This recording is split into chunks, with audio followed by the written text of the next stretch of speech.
Eu sei que eu vou me complicar com essa introdução, mas mesmo assim eu vou fazê-la. Eu lembro que não há um tempo tão distante atrás, ainda usávamos as páginas amarelas para procurar o número de telefone de alguém ou de algum estabelecimento. Quando a gente achava o número, a gente não discava no celular. A gente tinha que ir até o telefone fixo, discar esse número ou ir até um orelhão, munidos com aquelas fichas que duravam 3 minutos cada. Se a gente quisesse mandar um recado urgente para alguém, nós não tínhamos a opção de simplesmente mandar a mensagem. E muito menos tínhamos a opção de enviar uma mensagem urgente de forma privada. Porque o telegrama, que era um tipo de carta express, você tinha que ditar a mensagem para um funcionário do correio. Naquela época, nós não tínhamos tantas opções de cafés, gelaterias, bakeries, chiques, descolados e nem minimalistas.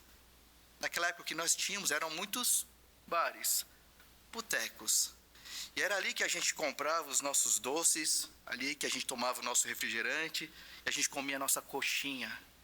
Esgueirados ali entre os botequeiros de plantão, que tomavam cerveja e jogavam bilhar, literalmente o dia inteiro. As notícias, em primeira mão, não estavam em nossas mãos. E nem eram tantas. Elas vinham estampadas na capa do jornal só no dia seguinte. As viagens eram espetaculares. A gente precisa falar sobre as viagens que a gente fazia com os nossos pais. Tirar férias ou passar o feriado em um lugar era literalmente uma aventura. Não havia Waze, Google Maps para nos guiar e nos dar uma estimativa do tráfego em tempo real. Rotas alternativas para a gente fugir dos engarrafamentos intermináveis era impensável. O que tínhamos naquela época era um mapa chamado o Guia 4 Rodas, que vinha com as ruas e as estradas desenhadas, divididos em páginas e em códigos complicadíssimos. Tão complicado que só os taxistas, caminhoneiros e motoristas profissionais sabiam como usá-lo. O que nos guiava até o destino certo da viagem, além do instinto, e do conhecimento prévio dos nossos pais que dirigiam o carro, eram as placas esporadicamente colocadas ao longo do caminho. Às vezes, bem às vezes mesmo, a gente recorria a algum informante na beira da estrada, ou a algum funcionário em algum posto de gasolina. Aliás, Graal, Frango Assado, Lagoa Azul, Shopping Serra Azul, eram coisas que não estavam na cabeça de ninguém. Nós comíamos o que as nossas mães preparavam cedo pela manhã. E se você, como é um descendente de coreano, você sabe o que a gente comia no caminho. Não havia uma previsão de tempo tão apurada assim. Se o tempo estava bom, se estava ensolarado, nublado ou chovendo, nós só saberíamos de fato quando chegássemos lá. Não havia fotos digitais e nem reviews elogiando ou criticando o nosso lugar de destino. Se o hotel ou a pousada era um Kinder Ovo com uma surpresa agradável ou não, a gente só ia solucionar esse mistério in loco, ali mesmo. Airbnb, nunca passou na cabeça de ninguém. Não naquela época. Nós não tínhamos o roteiro da viagem completo na sua plenitude desde a partida.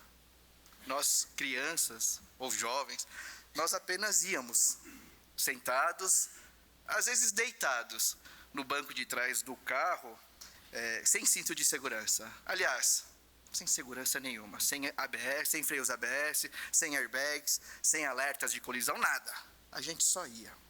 Naquele tempo, todas as vezes que íamos viajar, nós vivíamos uma aventura que ia se desvendando bem aos poucos, diante dos nossos olhos, até se tornar uma realidade. E olha, por incrível que pareça, sempre, ou quase sempre, dava certo e a gente chegava lá. Tudo isso, além de revelar a idade que hoje me pesa, para nos direcionar, para que a gente possa entender que o trecho que nós vamos refletir hoje também desvenda aos poucos algo espetacular. Na realidade, nos desvenda o algo mais espetacular que o Senhor já realizou por nós. E o texto da passagem de hoje está em Números capítulo 6, versos 22 a 27, que diz assim: O Senhor disse a Moisés: Fale a Arão e com seus filhos, dizendo que abençoem os filhos de Israel do seguinte modo: O Senhor os abençoe e os guarde. O Senhor faça resplandecer o seu rosto sobre vocês e tenha misericórdia de vocês. O Senhor sobre vocês levante o seu rosto e lhes dê paz. Assim os sacerdotes porão o meu nome sobre os filhos de Israel e eu os abençoarei. Vou fazer mais uma breve oração. Senhor Deus, cá estamos, gratos, ó Deus, por esse dia tão especial na sua casa. Gratos também, ó Deus, porque a gente pode estar com liberdade diante da tua Santa Escritura. E diante dela nós queremos pedir, Deus, nos ajuda, nos auxilia, clareia o nosso entendimento, abre os nossos ouvidos. Senhor, de alguma maneira, que o Senhor trabalhe em nós através dessa palavra. Nos usa, nos capacita e fala conosco. É o que nós te pedimos e oramos. Em nome de Cristo Jesus. Amém. Esse trecho que nós acabamos de ler, ele é conhecido como sendo a bênção araônica. Por quê? Porque Arão, irmão de Moisés, ele era o sumo sacerdote que foi escolhido, separado pelo Senhor. Mas ele foi escolhido para quê? Quais eram as suas funções? Quando a gente olha em 1 Crônicas, capítulo 23, verso 13, está escrito que o sumo sacerdote, ele deveria servir no Santo dos Santos. O lugar mais sagrado da tenda do encontro, onde se encontrava a Arca da Aliança, que simbolizava a presença de Deus no meio do povo. Ele deveria então queimar incenso diante do Senhor e abençoar todo o povo em seu nome. Então, a bênção araônica, ela tem esse nome, não porque ela provinha do sumo sacerdote Arão, e sim porque ele, na posição que ele ocupava, que o Senhor escolheu para ele ocupar, ele abençoava todo o povo em nome de Deus. E por mais que quando a gente lê, a gente perceba que é uma bênção bem simples de se interpretar e que aparentemente não apresenta segredos ou interpretações misteriosas, é na sua simplicidade, é na simplicidade da bênção araônica que ela desvenda, que ela aponta para algo maravilhoso. Logo de cara a gente vê que é uma bênção tríplice, uma bênção que é invocada, o nome do Senhor sobre o povo que ainda está no deserto. E além de ser uma bênção tríplice, ela é uma bênção com 3 cenários bem definidos aqui. A bênção araônica, ela partia de um cenário comum, de um cenário bem rotineiro. O Senhor os abençoe e os guarde. E depois ela progredia para um cenário um pouco mais intimista, um pouco mais pessoal. O Senhor faça resplandecer o seu rosto sobre vocês e tenha misericórdia de vocês. E por fim, a bênção terminava com um cenário, eu diria, que um pouco mais esperançoso. O Senhor sobre vocês levante o seu rosto e lhes dê paz. Meus irmãos, eu queria dividir esse trecho que nós lemos em 3 pregações. Mas como é algo completamente inviável, nós vamos fazer em uma série de 2 pregações.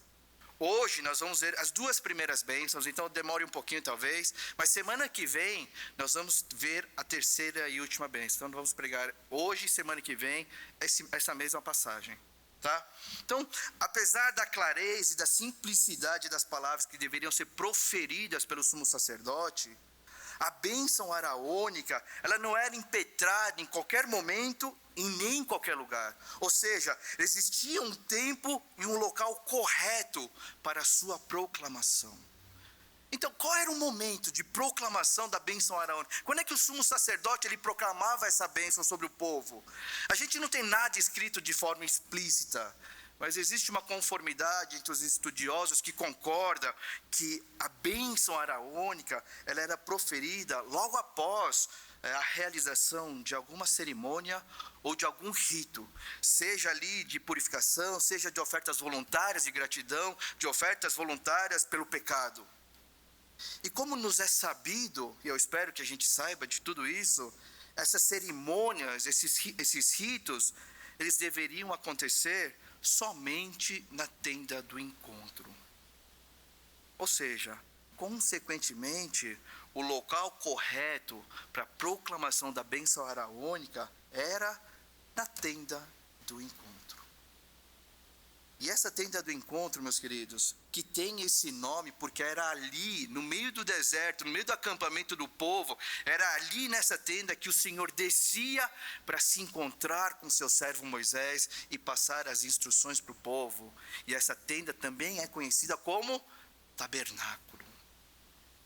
E se a gente olhar para o livro de Êxodo, a partir do capítulo 25, nós vamos ver que o tabernáculo, ele é fabricado com toda a fidelidade de detalhes pelos israelitas ali no deserto.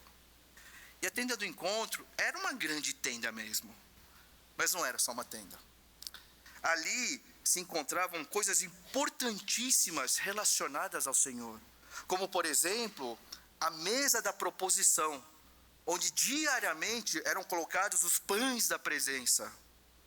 Ali a gente encontrava o altar de sacrifício, o candelabro, e atrás de um véu espesso, dentro do Santos dos Santos, ficava a Arca da Aliança, como diz Êxodo 26. Tá, mas por que isso é importante para nós? Por que a gente tem que saber de tudo isso, Elias? Por que a gente tem que entender? Por que razão nós temos que entender que a bênção araônica, esse trecho que nós lemos, ele era proclamado na tenda do encontro logo após um rito ou uma cerimônia? Sabe por quê? Porque era ali, quando o povo se apresentava diante da tenda do encontro, que o povo poderia comprovar com os próprios olhos essa bênção araônica de forma concreta. Porque era ali onde eles poderiam comprovar que as palavras dessa bênção araônica não eram simples palavras ditas por dizer para Deus. Que Deus ficou feliz com o seu povo e diz, então vou abençoar vocês de qualquer forma. Não é sobre isso. Era ali que o povo, ao ver a mesa com os pães da presença, que eram trocados diariamente, os pães que rotineiramente eram trocados, que a primeira bênção, o Senhor os abençoe e os guarde, tomava forma. Porque era ali, diante da mesa, com seus pães da presença, que o povo era relembrado de que o Senhor de fato os abençoava diariamente com o pão que descia dos céus. Que o Senhor de fato os guardava naquele imenso deserto, através da nuvem e da coluna de fogo, diariamente. O povo deveria olhar para a mesa da proposição e para os seus pães, podendo ter a certeza de que apesar de todas as dificuldades, do calor, do frio, da terra árida, dos inimigos, que o Senhor era diariamente por eles, que o Senhor era rotineiramente por eles. E assim como aquelas benditas placas apontavam e desvendavam o caminho certo para as viagens cheias de aventura do passado, a tenda do encontro apontava e desvendava a bênção araônica. Mas há mais coisas para serem desvendadas. A segunda bênção, onde eu gostaria de focar um pouco mais hoje, diz o seguinte: o Senhor faça resplandecer o seu rosto sobre vocês e tenha misericórdia de vocês. Percebem que não é algo tão generalizado como a primeira parte, mas é algo mais íntimo, é algo mais pessoal. A ideia aqui, a cena agora, é que o Senhor está voltando o seu rosto, que o Senhor está olhando diretamente para o seu povo e demonstrando ali toda a sua bondade. Literalmente, é uma bênção que proclama que a luz da presença do Senhor esteja com o seu povo, mostrando o seu favor, e nesse caso um favor imerecido, ou seja, misericórdia ou graça.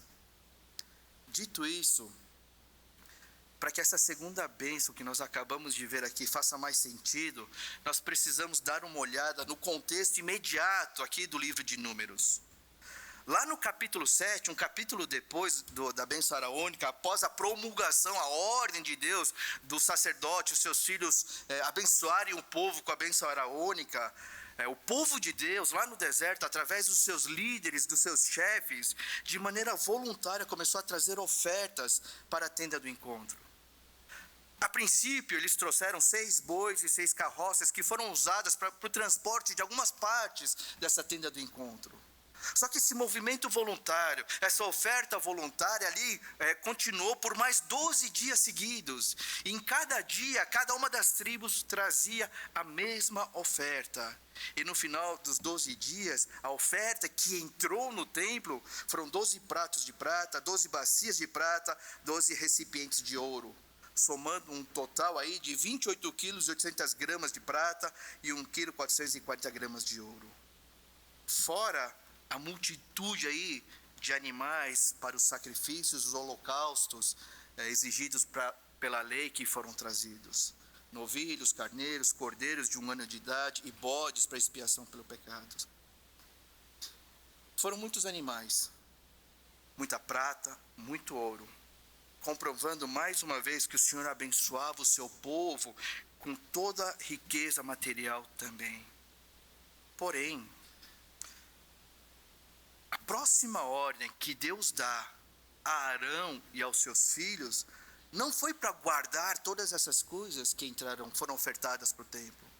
A próxima ordem de Arão, para Arão e seus filhos, não foi para organizar todos os pratos e todas as bacias de ouro e prata e colocá-los num lugar seguro para ninguém pegar. Foi isso. A ordem que o Senhor dá já no capítulo 8 é para que se fizessem lâmpadas, 7 lâmpadas para um candelabro que iria iluminar permanentemente, de dia e noite, a parte mais sagrada da tenda do encontro.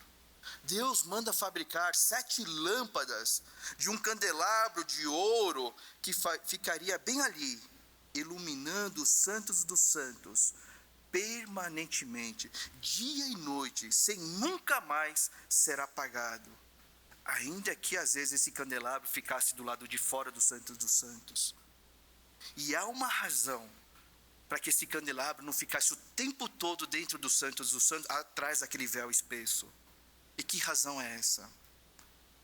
Toda vez que naquele deserto o povo se voltasse e olhasse aquela luz resplandecente, que nunca era extinta ou apagada, mas uma luz que sempre, sempre brilhava.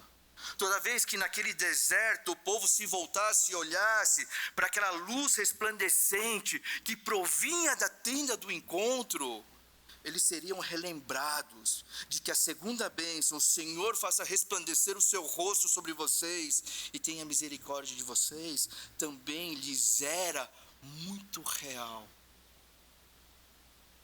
Eles seriam relembrados de que, ao ver aquele candelabro de ouro com as suas 7 lâmpadas, brilhando sem parar, eles eram relembrados mais uma vez de que a luz do rosto do Senhor resplandecia permanentemente, dia e noite, sobre eles.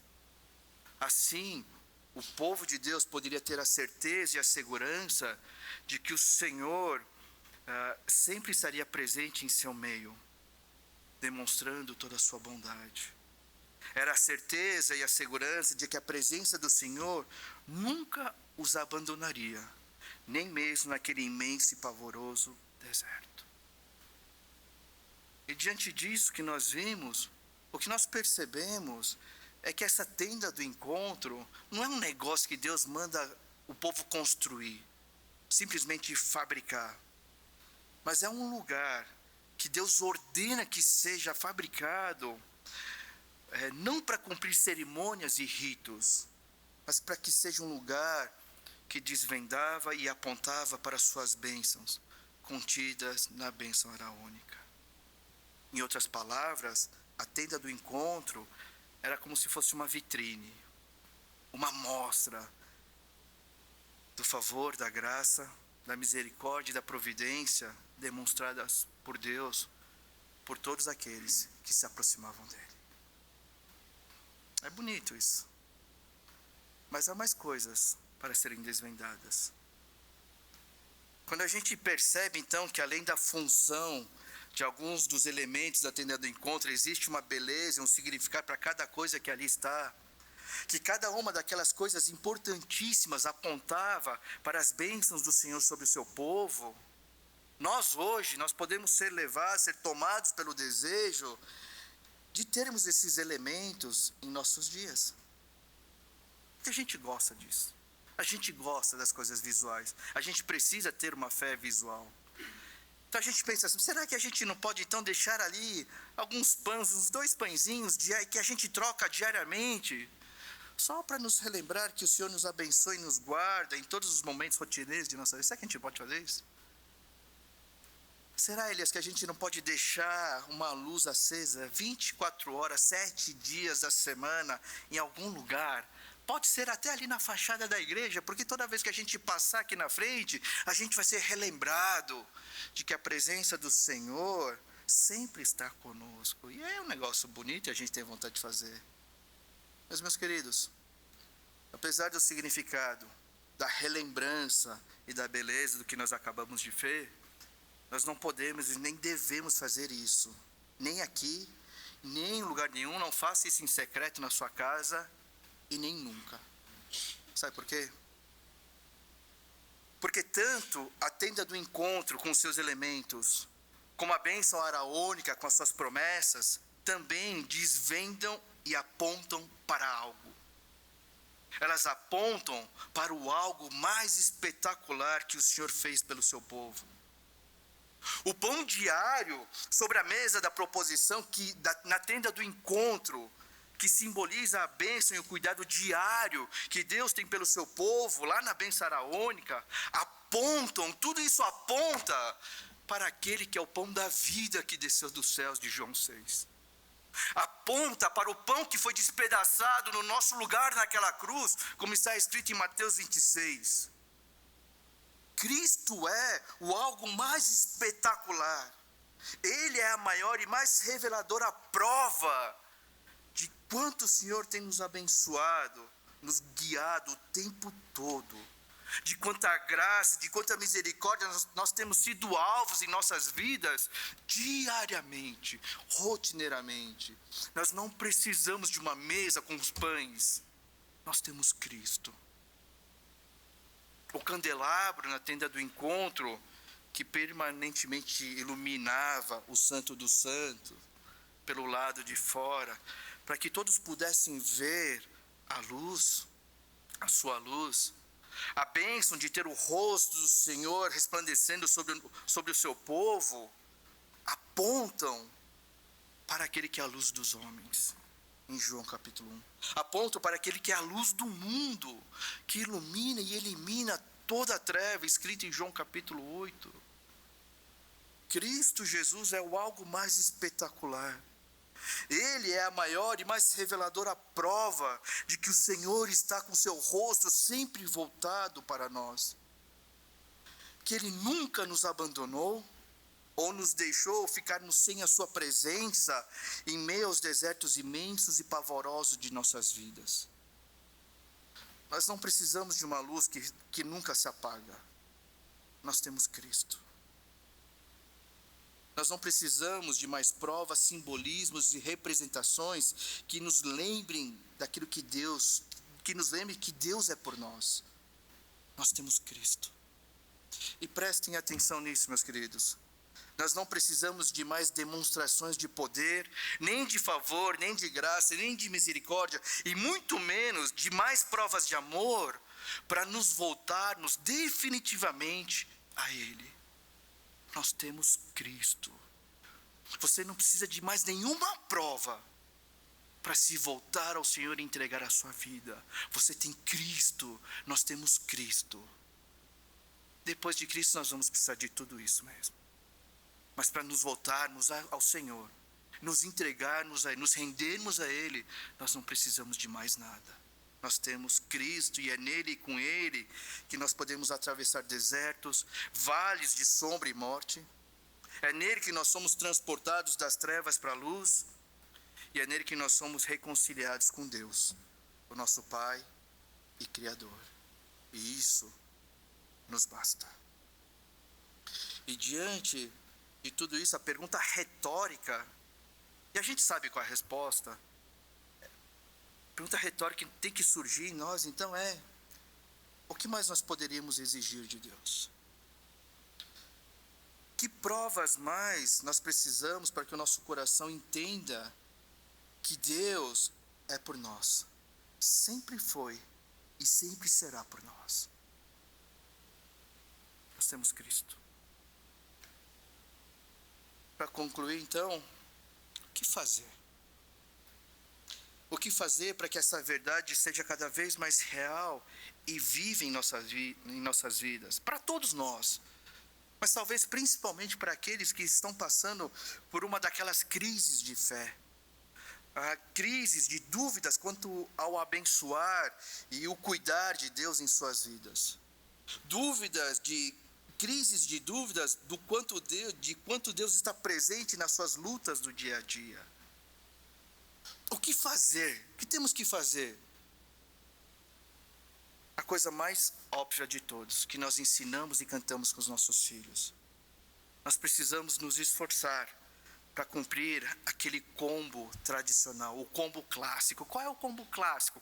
Tem que ser tudo, não é um ou outro, não pode trocar. O combo clássico, ele vem montadinho, certinho. Que é o quê? Buscar e conhecer ao Senhor. Lendo, meditando, estudando nas suas sagradas escrituras. Orando e derramando seu coração diante de Deus. E tendo comunhão com irmãos saudáveis. Em outras palavras, tendo comunhão com aqueles irmãos que estão na sua luta também para serem tornados, essa é a conjugação, serem tornados como Cristo. Irmãos que estão vivendo e se esforçando na sua jornada do discipulado, que estão crescendo e amadurecendo a sua fé, gerando frutos que glorificam a Deus. Esse é o combo clássico, o combo todo que nós precisamos começar a cumprir. É simples assim, é só isso. Mas há mais coisas para serem reveladas, e é a última, eu prometo. Ao mesmo tempo em que nos é um alívio, pois nós temos a solução para as nossas crises de fé, nos é também uma grande advertência. E infelizmente uma grande e confrontadora verdade difícil de engolir. Pois é justamente nesse ponto de termos irmãos espiritualmente saudáveis para nos ajudar nessa jornada que já é tão difícil, que nós temos tido muitas faltas dentro das igrejas. E olha que não falta gente dentro da igreja. Gente para sair, para almoçar, jantar, para jogar futebol, tênis, beach tênis, board games, para correr, para os jiu-jiteiros de plantão, para fazer um rolinha solto. Para todas e qualquer coisa nós temos um monte de gente. Gente para sentar e jogar conversa fora, para pecar e levar a pecar, nós temos de monte dentro da igreja. Mas onde estão os irmãos fiéis, maduros e comprometidos com o Senhor? Onde estão os discípulos que com as suas vidas apontam para Cristo? Infelizmente, não são poucos, não são raros. O triste quadro é que nós temos muitos doentes, que no máximo fingem estar bem, e poucos saudáveis. E não deveria ser assim. Quando nós refletimos em tudo que o Senhor fez e demonstrou por nós, através da tenda do encontro, da bênção araônica e principalmente através da obra espetacular de Cristo Jesus, esse triste quadro não deveria ser normal para nós. Meus irmãos, quando Cristo, a luz do mundo, voltou ao seu devido e eterno lugar ao lado do Pai, depois de ter cumprido toda a sua missão, Ele não apagou a luz, Ele não fechou a porta da bênção e disse, se virem aí, tchau. quando ele voltou ao seu eterno e devido lugar, ele deixou uma luz acesa aqui nesse mundo. Que luz é essa? É o verso 14 do trecho que nós lemos na introdução do culto em Mateus 5. Vocês são a luz do mundo. Não se pode esconder uma cidade situada no alto do monte. A luz que o Senhor deixou acesa nesse mundo, somos nós, a sua igreja. E hoje, diante do atual contexto em que nós vivemos, nos é primordial que a luz da igreja seja reacendida o mais rápido e o mais urgente possível. Não só para ajudar os cansados, os incertos, os duvidosos e temerosos que estão aqui dentro, mas para brilhar como uma cidade situada no alto do monte, desvendando e apontando para o Deus sempre resplandecente. E a pergunta então é: quem se anima em ser a luz do mundo em Cristo Jesus? Eu espero que todos. Que Deus os abençoe. Eu queria fazer uma oração com vocês. E para você refletir aí, antes de começar a orar, vou te fazer as mesmas perguntas que eu fiz na pregação. O que mais você precisa? O que mais você pode exigir de Deus para se entregar completamente a Ele? Que provas mais Deus precisa te dar para que você se renda, para que você viva de maneira digna de um filho e de uma filha do Senhor nesse mundo? Que mais provas o Senhor precisa te dar para acender a luz e fazer desse lugar uma igreja saudável? Graças a Deus você não precisa de mais nada. O que você precisa é crer em Cristo. Então, se você está nessa luta ainda de querer mais e mais coisas do Senhor, nessa manhã eu queria te encorajar a pedir por fé. Fé em Cristo Jesus. Que Ele é suficiente, que aquilo que Ele fez já é mais do que suficiente e confiável para você se voltar a Deus. E depois que você fizer isso, peça por disposição para ser a luz do mundo, o sal da terra, em todo e qualquer lugar onde você estiver, o tempo todo, para apontar e desvendar o Deus sempre resplandecente. Vamos ter alguns instantes de oração, meus queridos. Depois nós vamos cantar um louvor.